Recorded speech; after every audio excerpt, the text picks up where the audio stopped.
Tim, a very hearty welcome, and we're excited to have you on. But in the interests of full disclosure, we did actually have Andrew Hastie invited and booked to be our guest this week. He pulled out a few days ago saying that he sort of didn't want to draw too much attention to himself with a long-form interview. I guess he wanted to keep a low profile after having a very high profile for a few weeks there. Just tell our listeners, what do you make of Hastie's departure and the very evident conflict that's playing out within the Liberal Party at the moment? So you're saying I'm the Stephen Bradbury of this interview? Look, we're saying you're a very, very adequate and welcome substitute.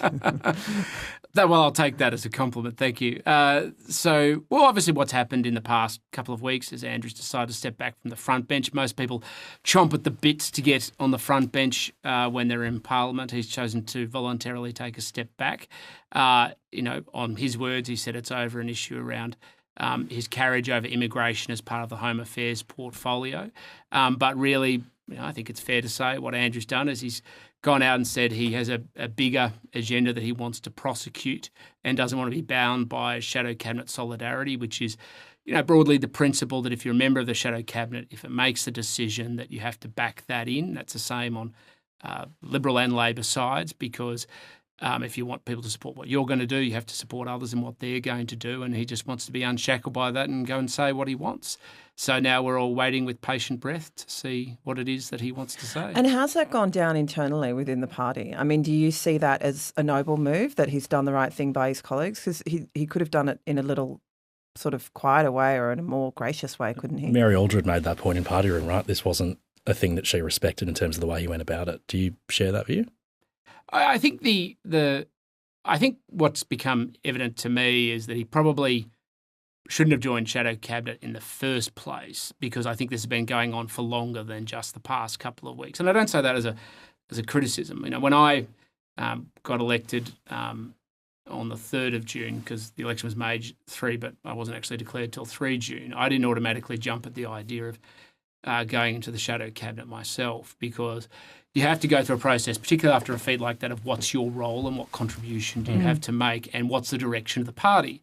And, it took a while for me to be convinced to go into the Shadow Cabinet, and that was the best way to prosecute arguments.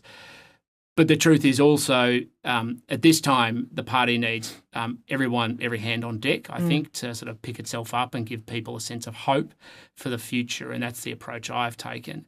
So Andrew's gone off and made his decision.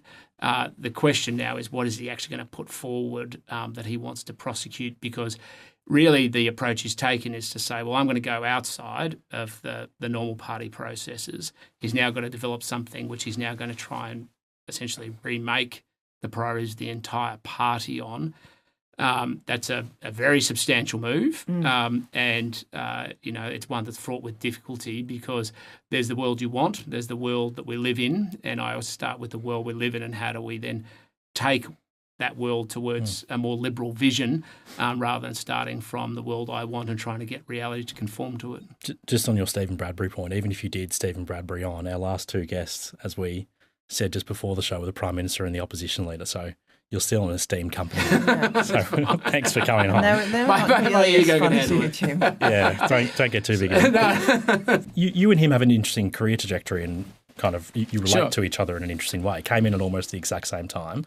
He came in 2015 in a by-election. I came in 2016, yeah. Similarly big ambitions the two of you have. I think it's fair to say, without you going into that, I don't need you to address that. But you've been put forward by some commentators as a kind of person who embodies the vision on the moderate side of the party, one path for the party, him on the other flank.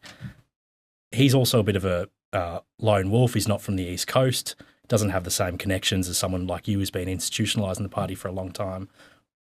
How do you relate to him at a personal level, and also what do you make of him as a character in the party? How do you locate him? What's he like?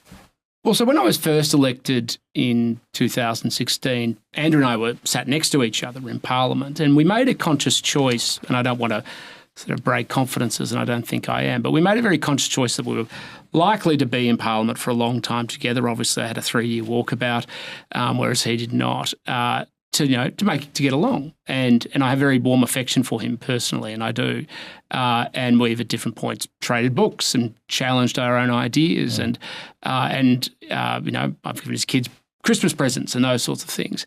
So we've actually always had a very warm relationship, and he's a warm person, but he has, a very different background to what I do. He's very security focused because of his background, obviously, in the SAS. I'm much more academic. He's studied things like business economics more recently. And so we come at issues from different perspectives, but we actually have a lot of common ground as well. We're both very focused on national unity, what it is we need to build out for the future of Australia. I'm probably a bit more retail in my politics. He's probably a bit more, how would you put it, romantic, I think it would be fair to say. So I think we actually have a really interesting complementarity between the two of us. We sometimes end up in the same place with very different views, but of course there have been debates in the past where we unintentionally led to a nationwide boycott of Cooper's beer because we talked about the issue of same-sex marriage over a beer, where we both had diametrically opposite views. And so I think we're an interesting pair in that sense, because on a lot of issues we genuinely do end up in the same place. But he's talking about reindustrialisation. If you go and look at my campaign launch speech back on the 29th of March of this year, I explicitly talk about reindustrialising the country. He said it sort of subsequently, and that's not to take ownership of it. We actually have very similar views about what we need to do to build the strength of this country, why it matters, how we're going to do it. But again, how do we best prosecute that? So what you're describing there is basically a platonic ideal of, the conservative wing of the Liberal Party and the moderate wing, or whatever it is that you call your sort of wing of the Liberal Party, disagreeing respectfully, having dialogue across the table. But that is not at all the public front of the Liberal Party the last few weeks in particular. What the public is seeing is division, infighting, leaking. Jacinta Napigipa-Price, this week has called your party, her party, a clown show, or said it's resembled a clown show. I'm not saying any of those things are true, but that is the public perception. And I just would like you to sort of explain to listeners what you guys are fighting about. What is the existential war that's happening here? Because, the ostensible policy points are maybe net zero and immigration. What is that what it's really about, or is it something deeper about the soul of the party? I actually think it's a much bigger conversation about the soul of the country, actually. Wow, okay. And that's why I want to emphasise the points of commonality rather than the points of difference, because I think what we've had is we've gone through a period of 30 years where of peace and prosperity, where as a nation we've taken a lot of comfort from things like post-Cold War, global economic integration. We've basically extracted our security dividend as a society. We've lived in a period of incredible prosperity. And in many ways, it's been, of course, a period where we've been able to focus on how do we perfect our society, address historical disadvantage and injustices. We haven't perfected everything. But now we're going back to a time where we need to focus on the majority again, because we need to kind of secure the nation. And that's partly, I think, what's motivating some of the things that Andrew and others are doing. And so, but the challenge in politics is how do you take people with you on that journey? Because the public, I think, are looking at our times. They're anxious economically, I think in a security sense, and they're anxious, but they want to be led through those times, but they want a sense of hope and vision for the future. They don't want to be led through fear.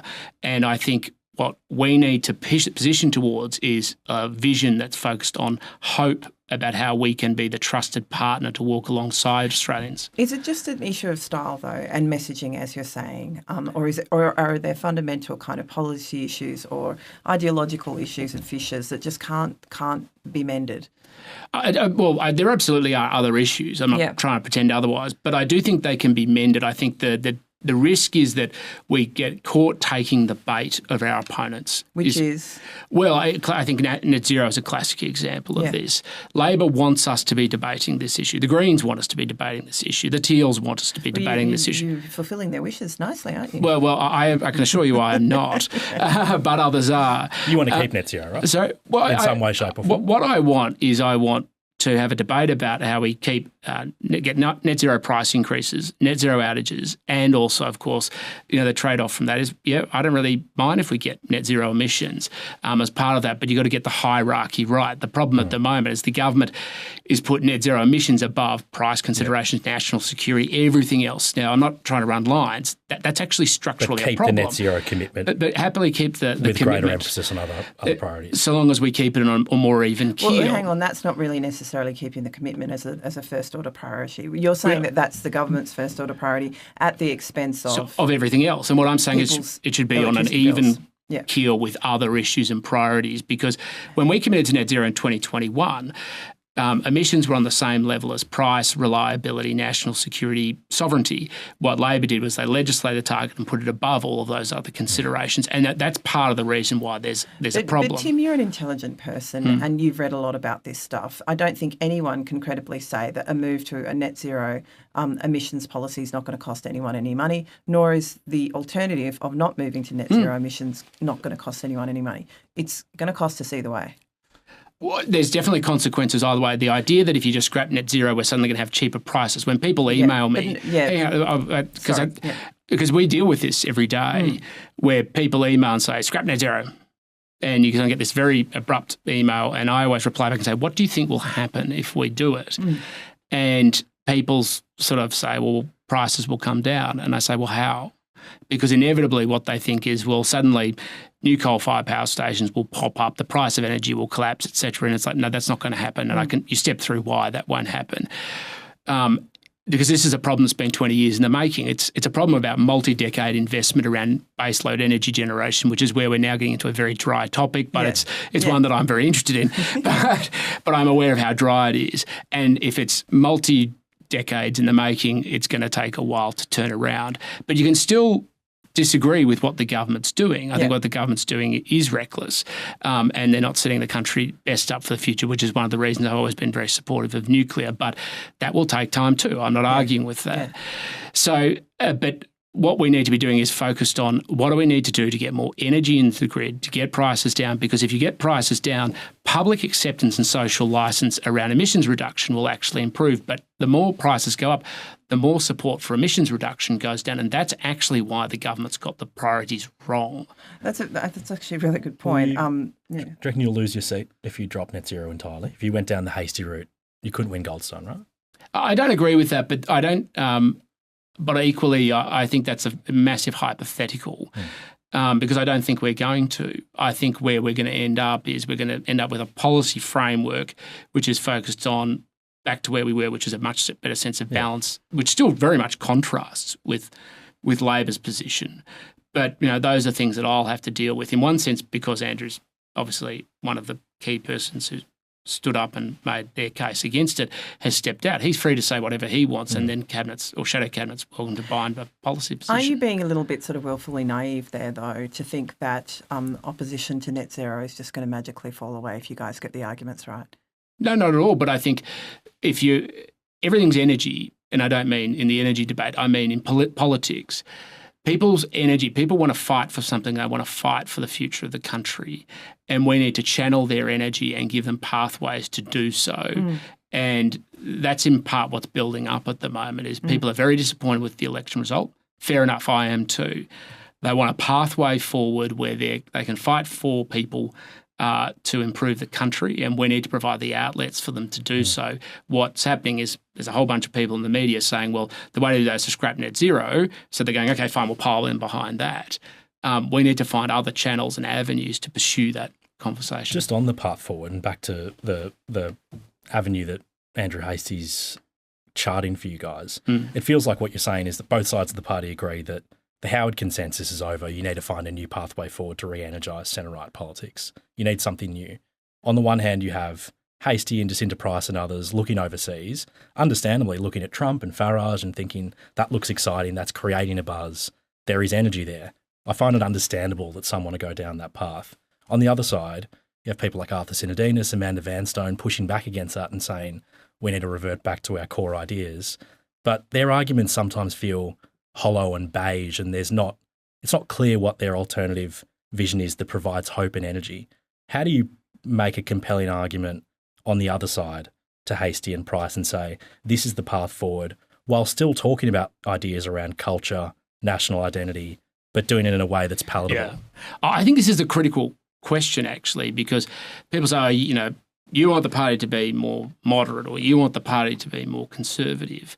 I don't think the party needs to be more moderate nor conservative. I think it needs to be bigger liberal.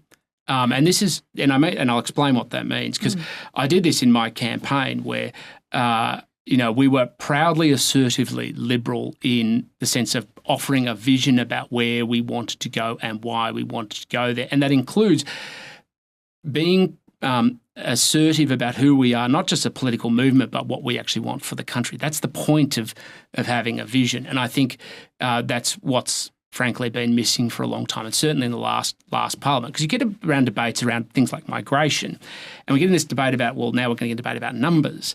Well, actually, what Liberals should want from new Australians is unity, integration and loyalty. The numbers obviously do matter in a technical sense, but the extent to which we can do things proportionally should be based on, can we successfully integrate people for their interests and ours, I need to be clear, whether new Australians are going to be loyal to our country, and you go to any citizenship ceremony and it's very clear that that's what we expect of new Australians.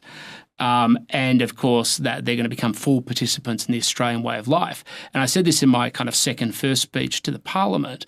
I think one of the biggest challenges we have now is we don't have a story for our country that new Australians can integrate into. When I was growing up, the way the history of our country was taught was kind of from 1788 onwards and until kind of 1988, which was, Make it Great in 88.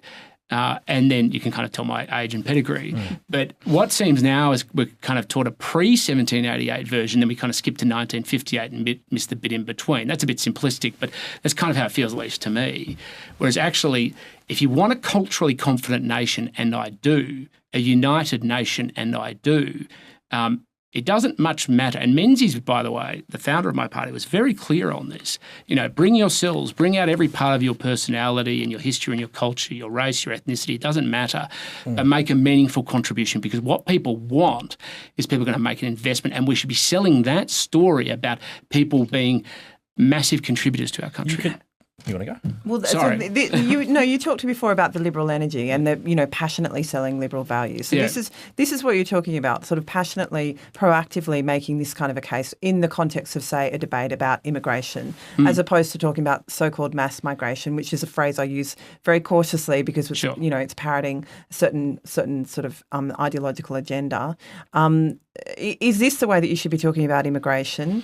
Should you also be selling the benefits of immigration? Because particularly to the large constituency of migrants or people with non-English speaking backgrounds, that the Liberal Party is kind of lost. Well, I look at new Australians and I say, firstly, we keep saying we want to be a party of aspiration. Yeah. Right. So you can't be a party of aspiration unless you're on the side of the aspiring. So you're on the side of the young and new Australians always. You want an open society so they can get ahead. Anyone who has come to this country has already said, I am going to chance my hand, to risk my past, to throw myself into the great vortex of a new unknown world.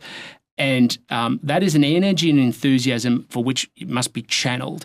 And then, of course, you're naturally more likely to go on and make a greater contribution. So, I'm somebody who looks at new Australians and go, yep, I'm not keen on people giving easy pathways to welfare pathways. I am very keen on giving pathways to get people to channel that energy, to build small businesses, to be economic contributors, to be successful participants in our society. And absolutely, that is what we should be seeking to aspire to, because that is the lived reality of what it means, I believe, to be a Liberal. It's that spark of aspiration, which you've already demonstrated by taking that great risk of coming here. Just quickly, you're a bit of a unicorn in Parliament and in the Liberal Party because you won back a Teal seat and all the others are kind of gone and they don't look like they're coming back anytime soon. What is your advice, or what is your sort of, the guiding principle if the Liberal Party wants to win back those inner metropolitan seats that have just abandoned them? Hope. Yeah. It sounds trite, but it does sound a little trite. What more specifically, do you need to focus more on the economy? Do you need to talk about immigration? Do you need to, make a strong commitment to net zero? What is it that those voters want that you gave them? So what I think voters want is they want someone who they can trust. Yeah.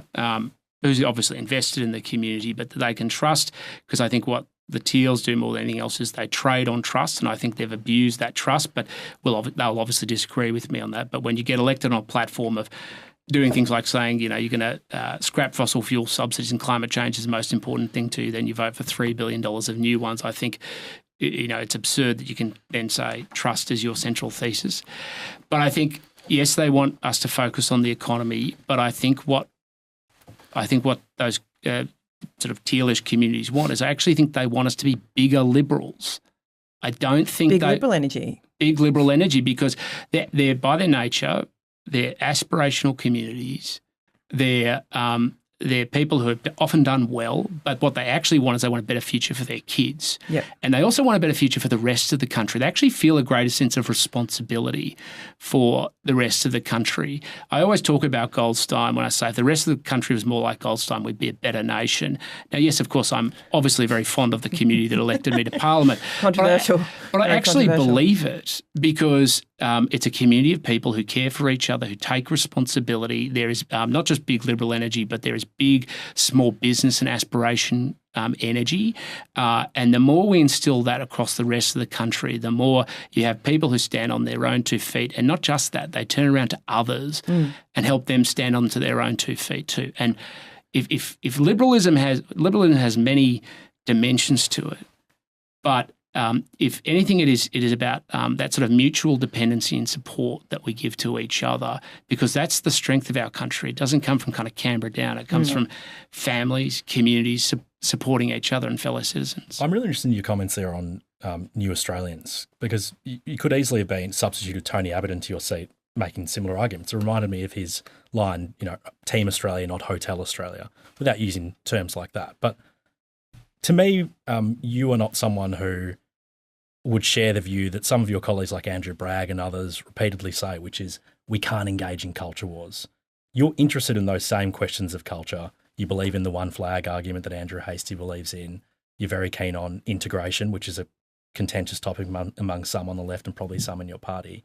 Why have moderates, I know you don't like to call yourself a moderate, but you're on the left of the party. Why have you guys seemingly ceded ground on all of these questions around culture and national identity to the right of your party? Why are you not engaged in the fight publicly on these matters? Not just you, but the moderates in your party. Why are you seen to be scared to talk about these issues? How do you win back that argument? Well, I'm not sure that I'm afraid of these arguments at all. I've come onto your podcast and but that's the perception. Moderates don't fight. What Paul and I were talking about was this. The right wingers are able to take up so much space and so much public attention with this stuff, and they get a lot of oxygen. But we don't always hear moderates or left wingers such as yourself come out.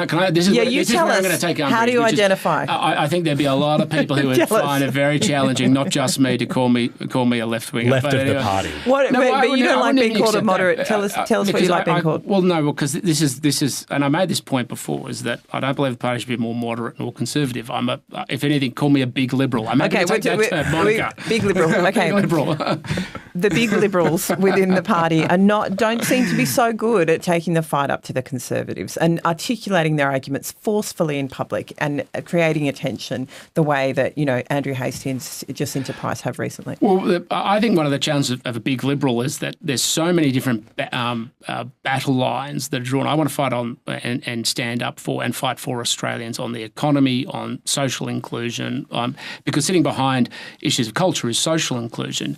I believe very strongly in a socially liberal society and a respectful society, and sitting behind that, you actually have to have a culturally inclusive and respectful society as well.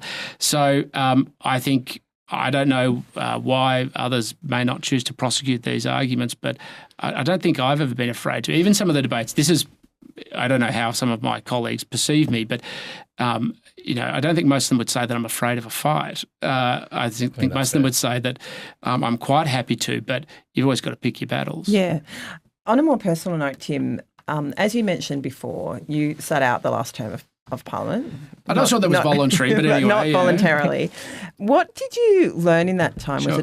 a time of reflection for you? Was it a humbling time? What did you sort of glean in terms of observations sitting on the outside looking in?